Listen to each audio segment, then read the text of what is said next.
Hola a todos, con usted el instructor FIDE Gerardo Hernández en clase de ajedrez.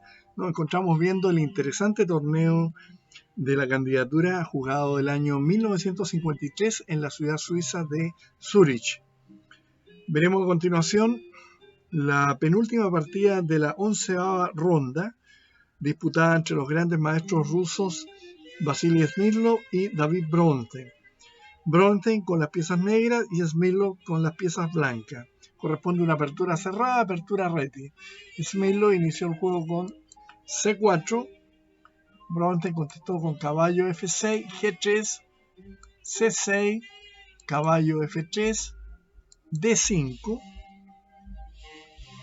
B3, alfil F5. Si las negras quieren obtener, mejor dicho, una absoluta igualdad en la reti, creo que el mejor modo de conseguirlo es con C6 y alfil F5, como en la clásica partida Reti-Lasker en Nueva York en el año 1924. Es verdad que hay ejemplos poco alentadores en los que el alfil se reveló no estar muy bien situado en la diagonal B1 H7, pero solo porque el juego negro en tales casos fue estereotipado y poco acorde con las circunstancias. Acá la partida continuó con alfil G2, E6, enroque corto, caballo B a D7, alfil B2, alfil E7, caballo C3, enroque corto. Bronstein comentaba nuevamente: después de larga reflexión, las negras deciden prescindir de H6 y enrocar. Alguien dijo en una ocasión, y muchos lo creen firmemente, que una pérdida de tiempo no importa en posiciones cerradas. Si esto es correcto, lo es cuando se aplica a posiciones herméticamente cerradas, entre las que no se encuentran desde luego la del tablero, la que estamos viendo ahora, y me parece que H6 no podría considerarse en modo alguno una pérdida de tiempo, comentaba el gran maestro David Brown. Caballo H4. Smyslov reacciona inmediatamente a la imprecisión negra, entre comillas. Si quiere cambiar el alfil en G6, debería comenzar por primero C por D5, E por D5 y preparar la jugada E4, y al aclararse las cosas en el centro hubiera asegurado una mayor actividad de las piezas blancas, pero se decidió inmediatamente a aprovechar ese error, supuesto error de Bronstein. Alfil G4. Una pequeña astucia militar, comentaba Bronstein. Las negras revelan sus intenciones agresivas solo a fin de aparentar que efectúan jugadas forzadas. H3, alfil H5, G4, subestimando un tanto el esquema del oponente o simplemente juego descuidado, comentaba Bronstein. La larga reflexión negra después de haber hecho el blanco la jugada caballo C3 debiera haber alertado a las blancas. Smyslov probablemente pensó que las piezas negras solo fingían que pensaban sacrificar una pieza. Entonces estamos en la jugada alfil H5 y el blanco juega G4.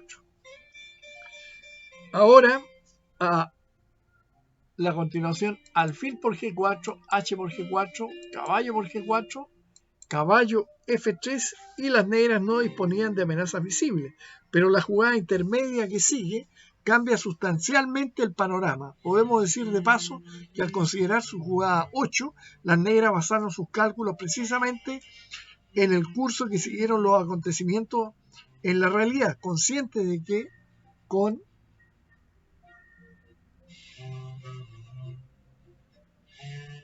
la jugada alfil G6, caballo por G6, H por G6, E4, las blancas estarían claramente mejor. Entonces,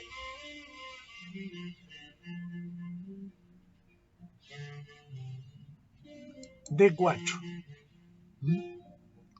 la jugada intermedia. Caballo B1.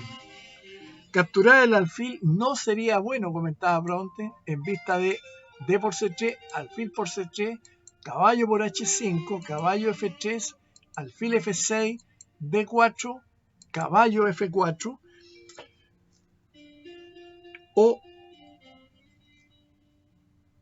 y surge, ¿no es cierto?, la amenaza B5 de las negras, ¿eh?, de inmediato. O sea, buena posición de las negras en este minuto con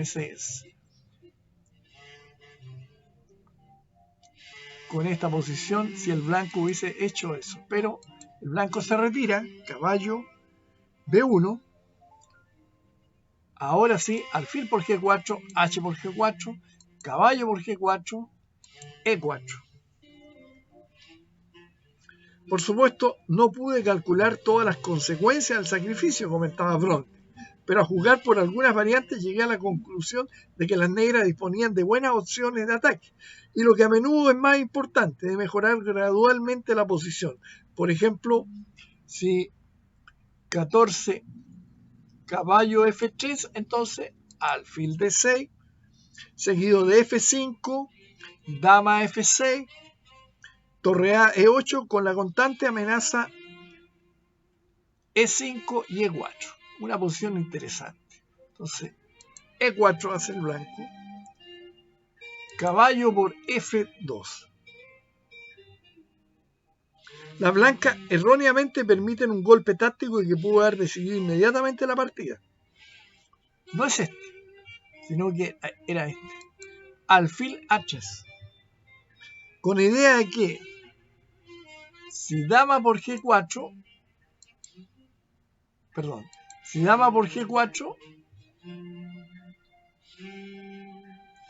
alfil por B2 y las negras quedarían bastante bien.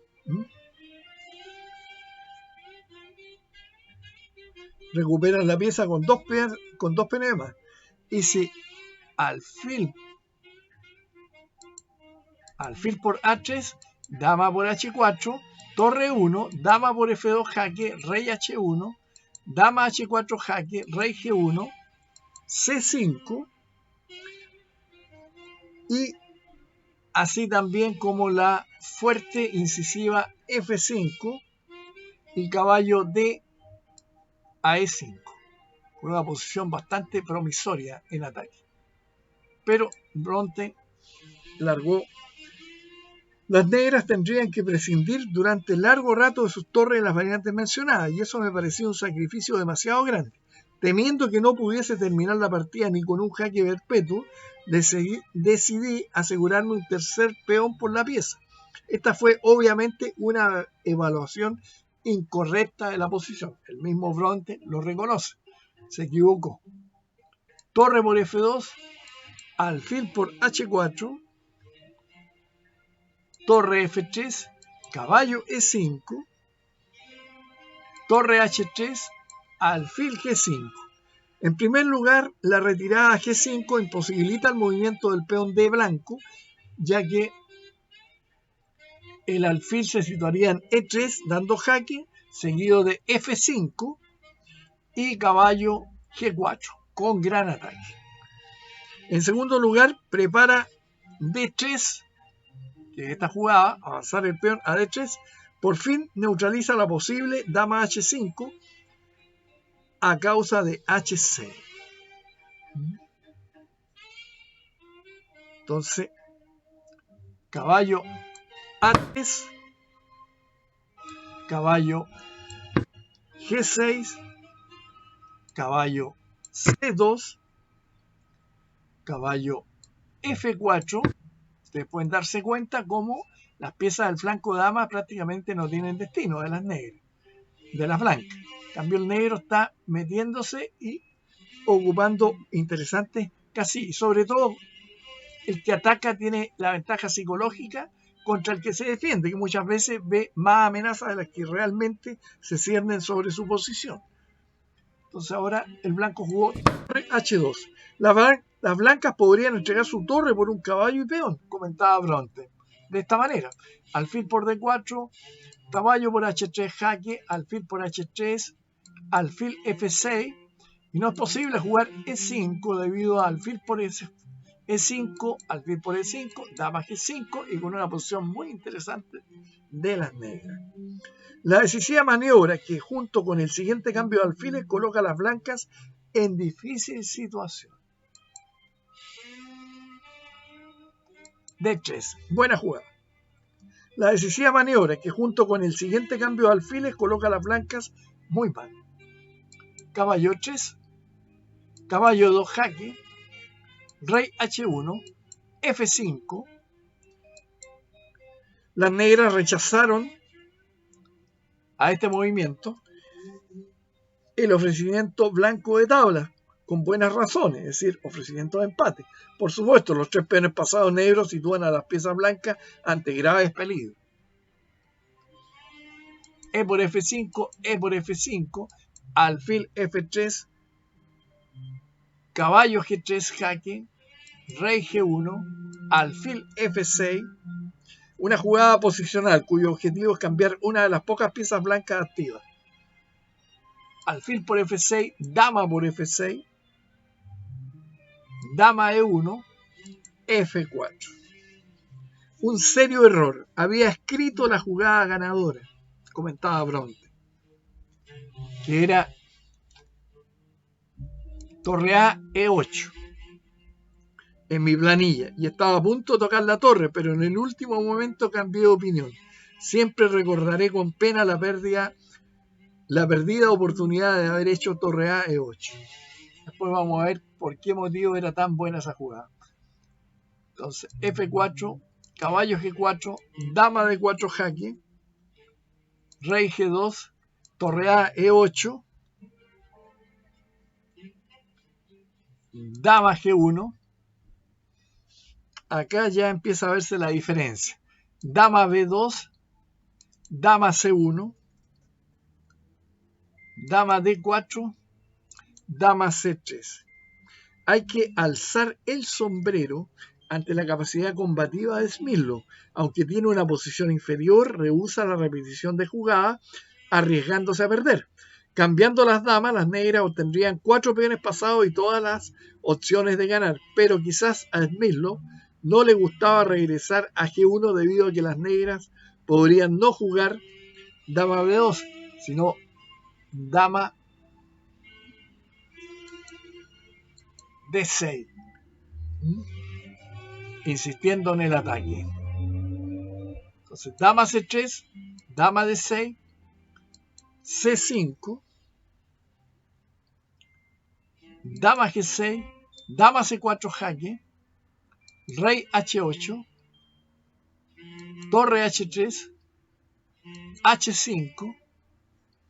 Cuán arriesgado, las negras atacan el caballo con un peón clavado. Rey H2, dama H7,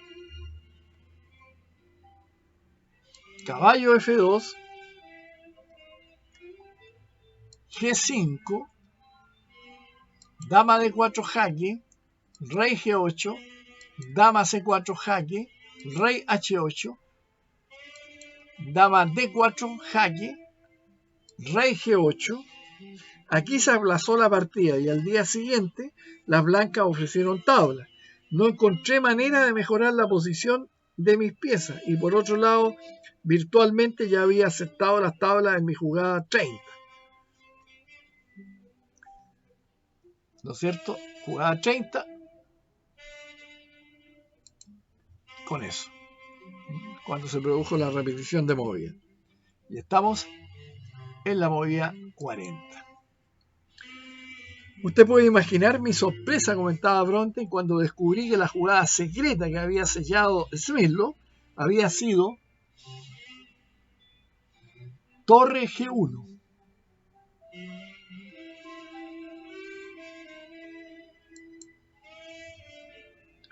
Smyslow había estropeado nuevamente las tablas. Creo que las negras obtenían ahora buenas opciones de victoria, comentaba Bronte, con la jugada dama G6, dejando la casilla H7 para el rey con idea de seguir a base de G4 o H4 con las piezas blancas clavadas detrás de los peones. Las blancas estarían obligadas a sacrificar la calidad a fin de justificar la amenaza. Por ejemplo,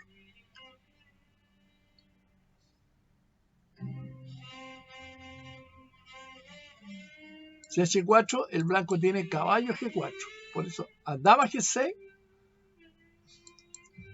torre G por G3, F por G3, jaque. Torre por G3, H4, torre H3, torre F4, con fuerte presión en las columnas E y F. Entre tanto, Smyrlov y su segundo, Simagin, pensaron que la inmediata H4, acá nos referimos, el blanco jugaría caballo G4, era una línea obligada para las negras y es difícil decir quién tenía razón. Cuando una partida se interrumpe en una posición complicada, cada bando juzga la situación como favorable. ¿Qué conclusiones podemos obtener de este interesante y tenso encuentro?, comentaba Bronte. Primero, que en situaciones apropiadas pueden realizarse, esto es muy importante, sacrificios que no admiten cálculo preciso, incluso en las partidas más vitales. Segundo, que una vez cometida una imprecisión o un error, no debemos pensar que todo está perdido y dejar que nuestro espíritu de lucha se venga abajo, sino que debemos adaptarnos a la nueva situación y tratar de hallar un nuevo plan. Muy interesantes opiniones del genial David Bronte. Espero que les haya gustado esta partida, la puedan rehacer una y varias veces para que vean los matices. Una partida muy, muy didáctica. Bien, nos estaremos viendo pronto con más partidas de este interesantísimo torneo internacional, jugado allá en el año 1953, un 16 de septiembre, esta ronda.